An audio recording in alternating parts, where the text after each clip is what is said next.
Welcome to the Deal by Me podcast, where we ask guests to tell us your story. Hello there, this is Dr. James W. Smith, your host. We seek to transform lives by encouraging and inspiring. Someone encouraged and inspired this host, a former lawyer, gambler, inmate, and his life was transformed. The same can happen to you. So when you listen to any of the Deal by Me podcasts, please support this podcast with a donation or a monthly recurring amount for as little as $3. If you're viewing any of the podcasts on YouTube, please subscribe.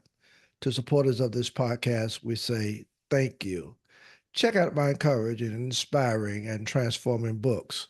I am available for speaking engagements, in person, and virtual seminars. So please contact me through my website, www.dealbyme.com. I have with me Terri Spitzer, who faced a chronic illness at just 12 years old.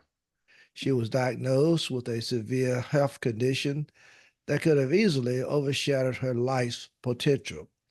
But rather than succumbing to these challenges, she chose to rise above them.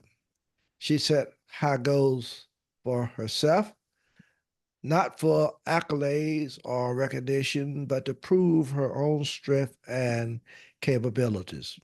She believed she could achieve despite the odds. What an awesome guest I have with me, and I'm certain that you're going to enjoy this interview and what she has to say. Terri, would you share a little bit about yourself very briefly, and then tell us where you're located at? Okay. Yeah, my name is Terri Spitzer. I was born and raised in Colorado. Uh, I was raised in a house in Englewood, Colorado, which is a suburb of Denver. Um, Grew up there, went to high school, and actually went to college here. Um, I love living by the mountains, and it's a beautiful place to live. Okay. I, Terri, I must say, I you're probably 188 interviews that I have conducted, and I talked with a lot of very interesting guests who have had some interesting challenges, willing to share, give some encouraging words to listeners of this podcast. And I must admit that your profile and story is very amazing. I mean, it's awesome, and I've been very fortunate. yeah, and I love it, and I'm just grateful that you chose to share it on this podcast, especially what my podcast is all about. And so, as I want to begin just by telling you, I'm really impressed with what you have done, Oh, thank you. and I really am. So let me start off by just asking you, uh, what was it like to be diagnosed with a chronic illness at just 12 years old? This is amazing, and how you've dealt with it seemed to be just amazing. So, talk to listeners of this podcast. Well, it started in at Christmas of 1974, and I started noticing myself getting less and less energy and endurance. I was always very athletic and very outgoing with everything, and was determined to do the best I could. And slowly, I was just losing energy, and by May, I started growing sore on my arm that would not heal. And the doctor gave me some penicillin and said it would go away. It didn't. And then I started running a fever. Um, I finally saw a doctor that did some blood work, and they determined that I had leukemia. Mm. When the doctors came in to tell me, I was so glad that there was actually something wrong with me, because everybody kept saying, you're just being lazy, you're not pushing yourself hard enough. Mm. Um, that, you know, the concept that there really is something wrong just kind of put me at ease, that, because I always tried to achieve a lot of things in Hmm. my life, but it was nice to know. It took me a little while to realize how extensive what I really had and what I was going to go through. But I was always somebody that was determined to achieve things, and that I just kept plugging away with everything that was going on, Mm. because the doctors at the time, they told me what I had. The next day they told me how they would treat it, which would be, because at the time it was all research. They had no cure for it.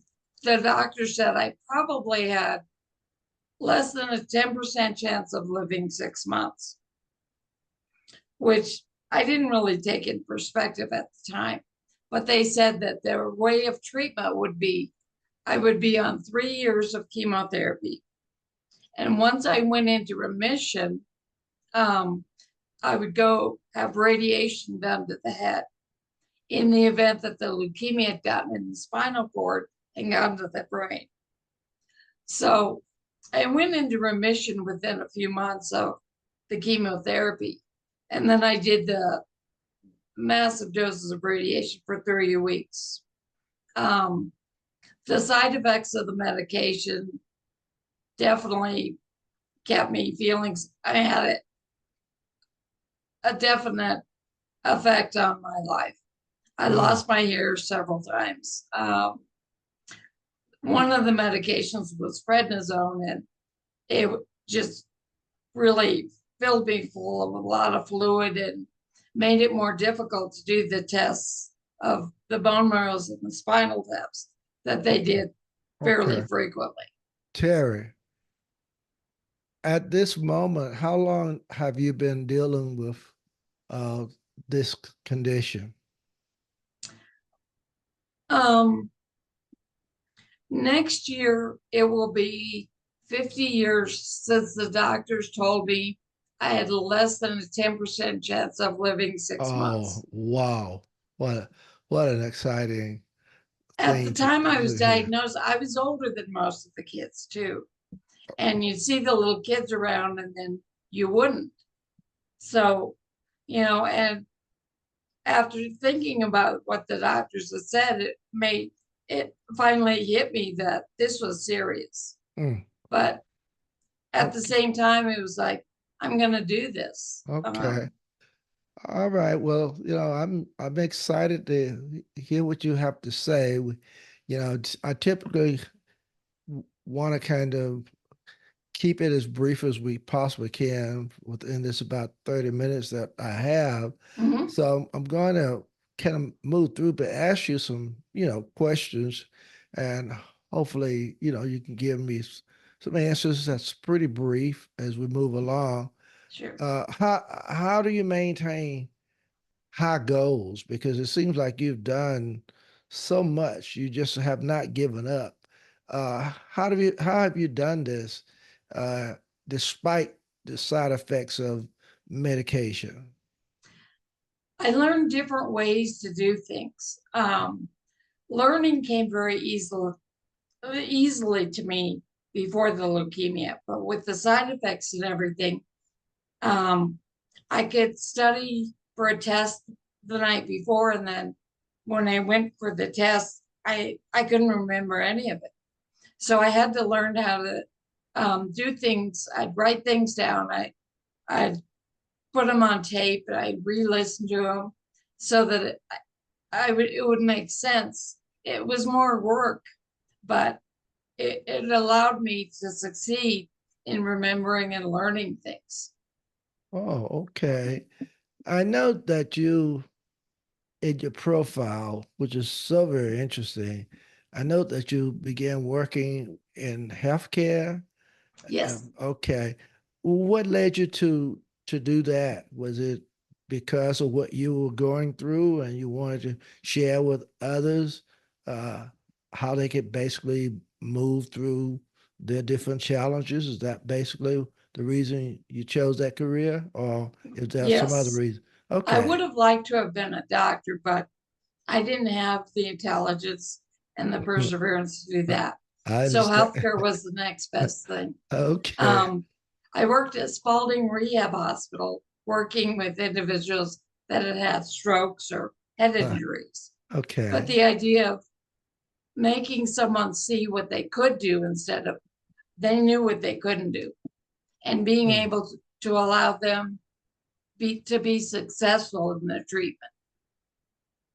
Uh, so how did you find the strength, you know, to help others in the healthcare field, while you were dealing with your own health issues, which was interesting to me. Well, the chemotherapy was fairly strong, and what they would do is they take your blood levels before you went in to have your chemo.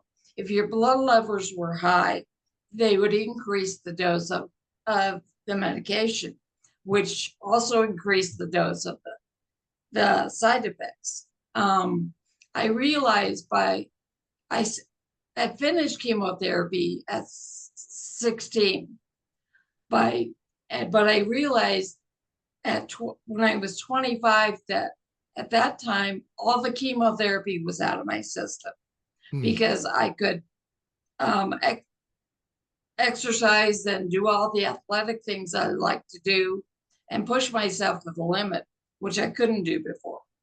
Hmm. Hmm. The effects cognitively were still there, but Okay. again, I would learn different ways to remember things and get through things. Oh, interesting, interesting. And then how has your experience, shaped your views on personal achievement and what it means to truly succeed for you? Well, how do you, I guess what I'm trying to ask you is, how do you measure your success? I love being able to watch someone or help someone achieve something they never thought they could. Okay. Um, my satisfaction is not in making money, it's Hmm. in watching someone that, say, had autism, and all of a sudden they're letting me um, touch them, and the Hmm. autism is has kind of worked itself through, and they're able to Okay. do more things. Okay. Um, Okay. All right. I had a young man that was his mother had left, and so it was just him and his father. He was Hmm. very depressed.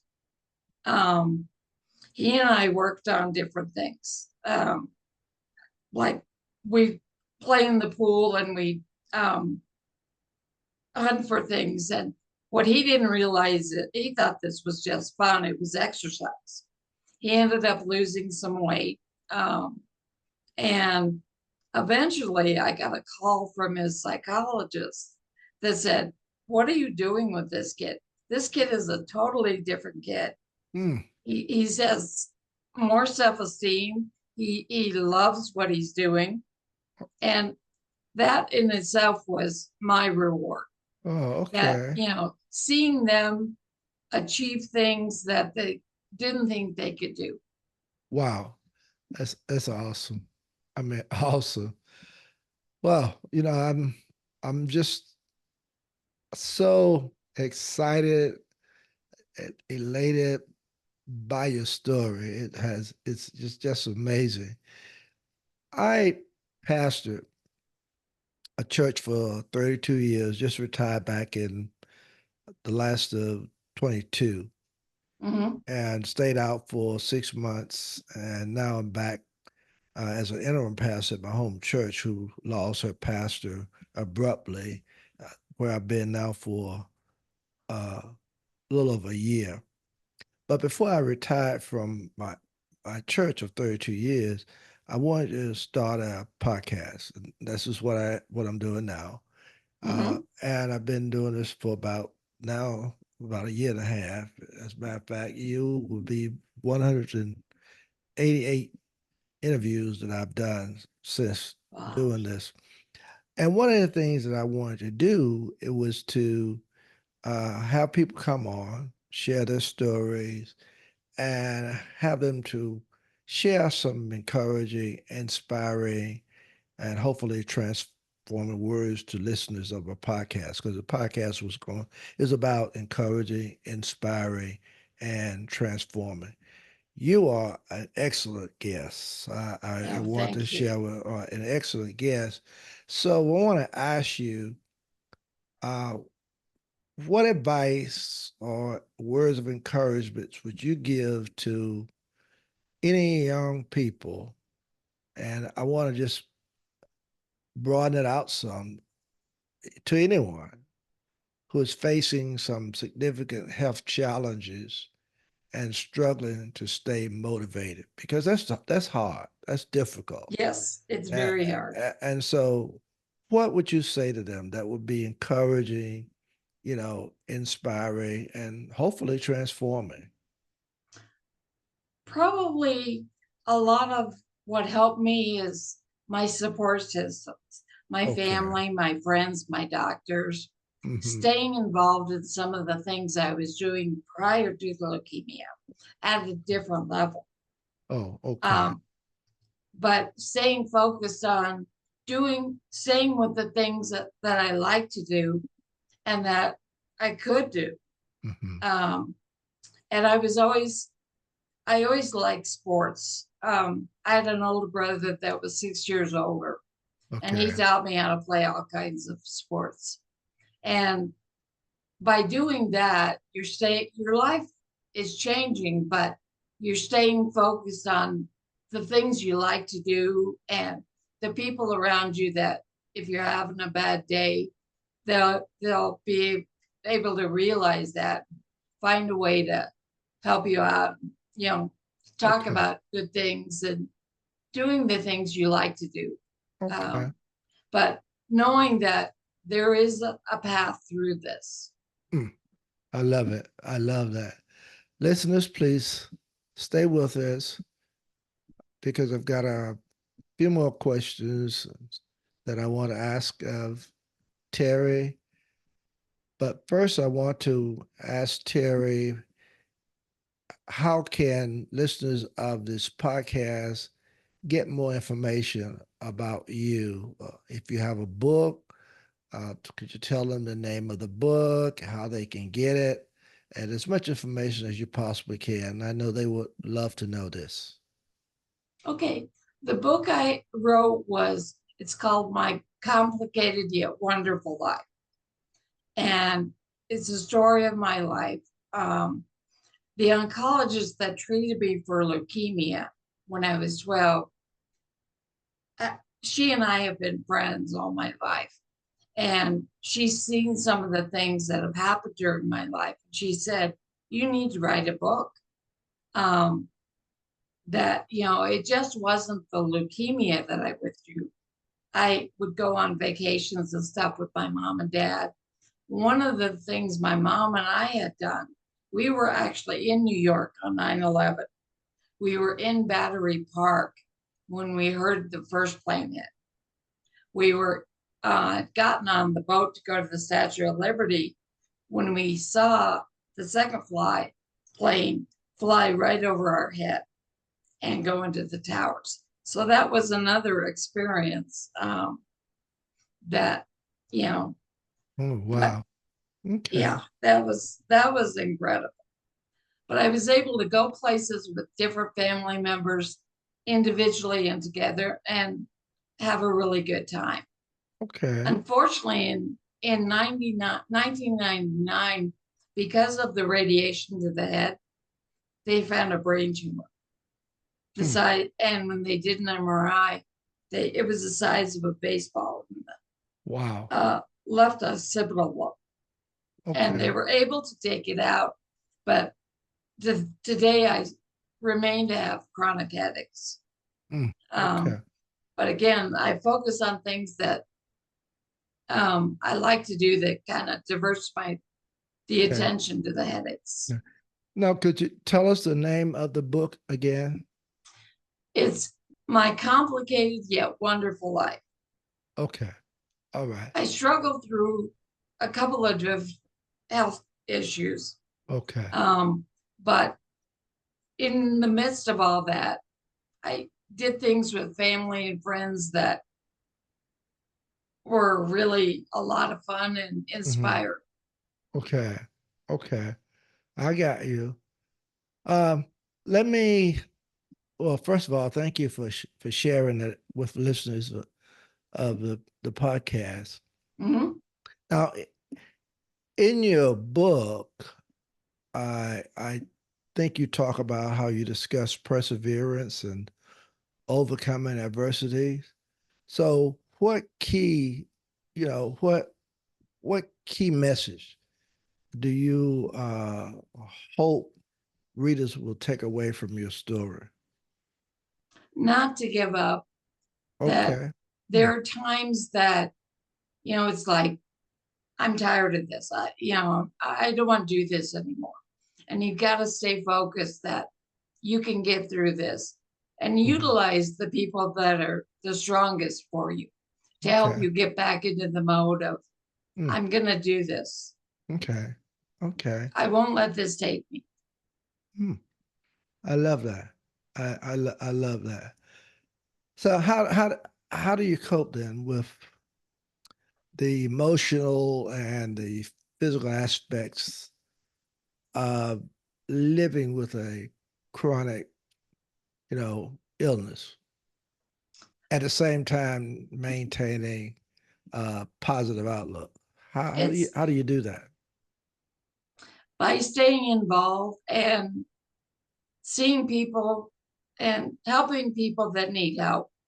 Okay. My mom had an idea that, you pay it forward, that if you see somebody Mm. that is in Mm. need of something and Okay. you have it to offer, you give it to them Uh-huh. unconditionally, with Right. the idea that in their lives, when they find somebody, they do the same thing.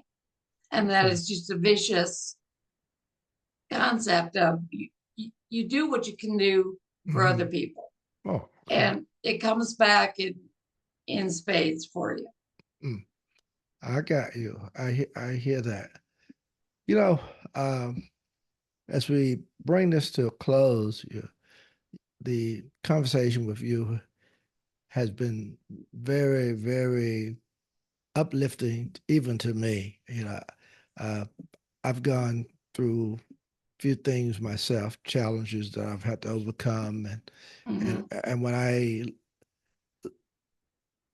read or interview individuals who have had really situations and challenges that seem to be much more difficult than what I've been through, it's inspiring and it's very uplifting. And I do uh, want you to know how much I appreciate you sharing it. Oh, thank you. Yeah, can you share some of the most significant obstacles that you faced during your journey and Um, how you overcame them? One of the things that happened in 2002 is because of the chronic headaches. I had a headache doctor that wanted to try to relieve them. She had stuck a needle in the back of the head, trying to block a nerve. In doing that, she said, "Are you having a hard time breathing?" And I said, "No, I just can't swallow." And I went into cardiac and respiratory arrest for over 10 minutes. Oh, I was in wow. ICU for 5 days. When I woke up, it was like I had a severe stroke. Mm, And I had no idea. It took everything: fine motor, gross motor, perceptual skills. I had no idea if I would get any of that back. Mm, And mm, I kept going to doctors and say, is this as good as it's going to get? But because I kept working towards the bottom goal of getting at least enough to take care of myself and do the things I like to do, took it a few years, mm, but that was the most difficult because when I had that, I lost the two things that were more important to me: my ability to work and my ability to do things athletically where I would push myself to the limit. And that was always my coping mechanism mm, mm. is, when things would get hard, I'd set a goal and go to achieve, but there was a Wow. wall of how much I could do physically. Well, you have done great. Uh, You have done I've been very great. fortunate. You've done great. You are inspirational. You're amazing. You are exciting. You're fantastic. And I just want to let you know just how much I've enjoyed just talking with you. It's Thank been you. so Same here. uplifting. And there you have it. Terri Spitzer sharing with us today. And until next time, peace and blessings be with each of you.